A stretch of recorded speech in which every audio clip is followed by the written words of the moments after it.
7वीं class Hindi विषय है। अभ्यास का सॉल्यूशन करते हैं। पहला है निम्नलिखित प्रश्नों के उत्तर दीजिए। पहला है हनुमान को अंगूठी किसने दी थी, तो इसका हमने लिख के रखा है, तो देखते हैं सॉल्यूशन। इसका उत्तर है हनुमान को अंगूठी श्री राम ने दी थी। हनुमान जी को अंगूठी श्री राम जी ने दी थी। दूसरा है उस अंगूठी पर क्या लिखा था, क्या लिखा हुआ था। उत्तर है उस अंगूठी पर श्री राम का नाम लिखा हुआ था। तीसरा है हनुमान ने अंगूठी नीचे क्यों गिराई, तो उत्तर अपनी पहचान के लिए तथा सीता जी के लिए हनुमान ने अंगूठी नीचे गिराई। अगला देखते हैं, चौथा क्वेश्चन है सीता क्या सुनने लगी। उत्तर है हनुमान जी से श्री राम के गुणगान सीता जी सुनने लगी। पांचवा है सीता के पास आकर हनुमान ने क्या कहा। उत्तर तो सीता जी के पास आकर हनुमान जी ने कहा कि ये अंगूठी मैंने ही गिराई है और मैं श्री राम का दूत हूँ।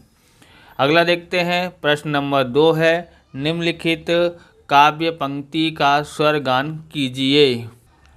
तो यहाँ चकित चित खाली जगह यहाँ पर दुख भागा, तो इसको देखते हैं। चकित चित मधुरी पहचानी, हरस विषाद हृदय अकुलानी, जीत को सकई अजय रघुराई, माया ते अस रुचि नहीं जाई, सीता मन विचार कर नाना, मधुर बचन बोले हनुमाना, रामचंद्र गुण बरसने लागा, सुनत ही सीता कर दुख भागा। तो इस तरह से गुणगान किए। तो प्रश्न नंबर 3 दिया है निम्नलिखित काव्य पंक्तियों को योग्य क्रम में लिखिए। तो पहला देखते हैं, पहचानी विषाद चकित चितवन हृदय अकुलानी मधुरी पहचान। यहाँ तक का हमने यहाँ पर लिखा हुआ है। चकित चितवन मुदरी पहचानी, हरस विषाद हृदय अकुलानी। अब इसका देखते, सुनति रामचंद्र गुण कर भागा, दुख सीता बरने लागा। तो यहाँ पर इस तरह से लिखा है, रामचंद्र गुण बरसने लागा, सुनति सीता कर दुख भागा। अब यहाँ तक है। अब मैं आनी मुद्रिका दीनी, कहाँ सदे दानी, राम तुम यह बराबर। तो यहाँ का कहाँ तक है यहाँ पर, तो इसका देखते ये रहा, यह मुद्रिका माँ तुम्हें आनी, दीनी राम तुम्हें कह सैदानी। फिर यहाँ से देखते हैं, मातु कहू कैसे संग कही, बानर ही कथा भई नर संगति जैसे। इसका है ये आएगा, नर बानर ही संग कहूँ कैसे, कही कथा भई संगति जैसे। तो अब हम लोग आगे देखते हैं। तो ये चौथा क्वेश्चन है।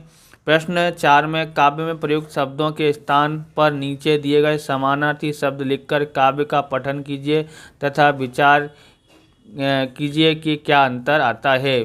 कपि मतलब होता है बंदर, हरस यानी प्रसन्नता, सीता यानी बेदही, मुद्री यानी अंगूठी और रघुराई मतलब श्री राम, हनुमत यानी हनुमान।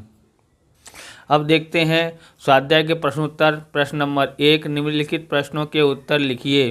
पहला है अंगूठी देखकर सीता की कैसी मनोदशा हुई। उत्तर है अंगूठी देखकर सीता जी को आश्चर्यचकित होकर उसे देखने लगी और हर्ष तथा विषाद से हृदय में व्याकुल हो उठी। सीता जी विचार करने लगी, श्री राम तो अजय हैं, उन्हें कोई जीत नहीं सकता, माया से ऐसी अंगूठी बनाई नहीं जा सकती। सीता जी मन में अनेक प्रकार के विचार कर रही थी। क्वेश्चन नंबर 2 देखते हैं।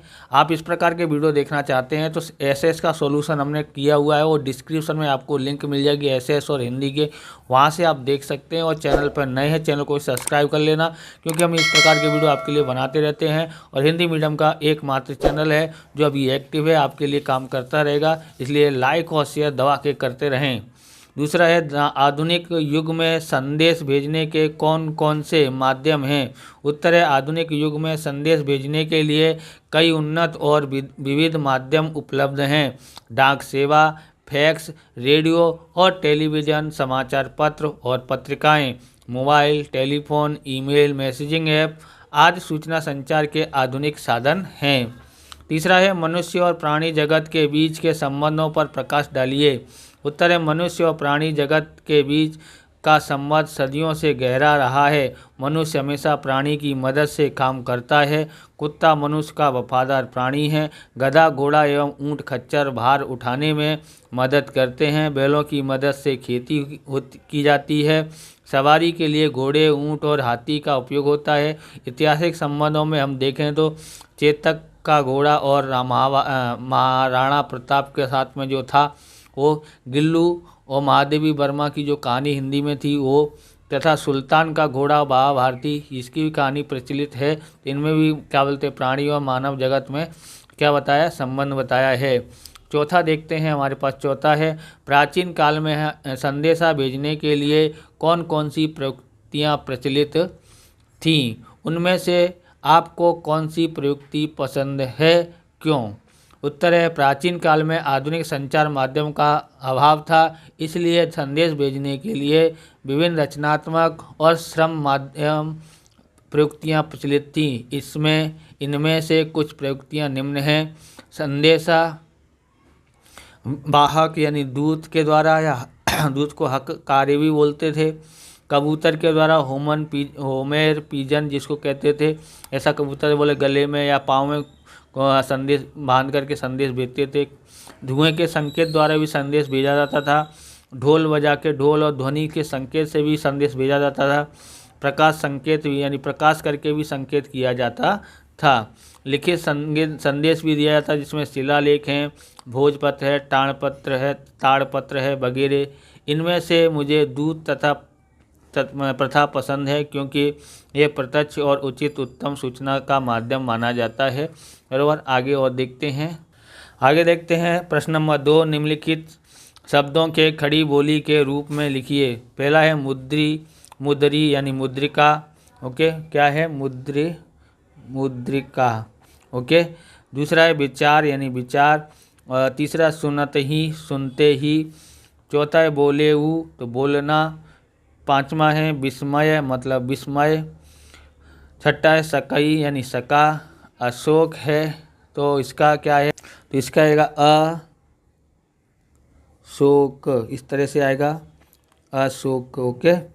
अब आगे देखते हैं, वर्णे यानी वर्णन, कहेऊ यानी कहना। प्रश्न नंबर 3 देखते हैं। प्रश्न नंबर 3, निम्नलिखित शब्दों के अर्थ लिखकर के उदाहरण के अनुसार उनका वाक्य प्रयोग कीजिए। तो कपि, मनोहर, सीता, अमृत और श्रवण। एक उदाहरण दिया है, मुद्रिका यानी अंगूठी। वाक्य, हनुमान ने श्री राम अंकित मुद्रिका नीचे डाल दी। एक है, पहला देखते हैं कपि यानी बानर। वाक्य है, राम की सेना में कपि थे। दूसरा है मनोहर यानी सुंदर। वाक्य, सीता जी मनोहर मुद्रिका देखकर आश्चर्यचकित हुई। तीसरा है सीता यानी जानकी। वाक्य है, हनुमान जी ने राम की अंगूठी राम को दी। यहाँ पर आएगा सीता को दी। ओके, तो ये हनुमान जी ने राम की अंगूठी सीता को दी। ओके।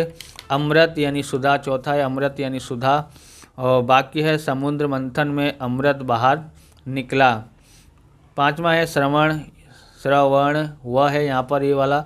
ओके, सुनना इसका मतलब होता है। वाक्य, हमने सुंदर कांड का श्रवण किया था। इस प्रकार से ये वीडियो पूरा होता है। अगर आपको हमारा वीडियो अच्छा लगे तो लाइक करें, शेयर करें, कमेंट करें। चैनल पर नए हैं, चैनल को सब्सक्राइब करें। मिलते हैं नेक्स्ट वीडियो में। जय हिंद, जय भारत, वंदे मातरम।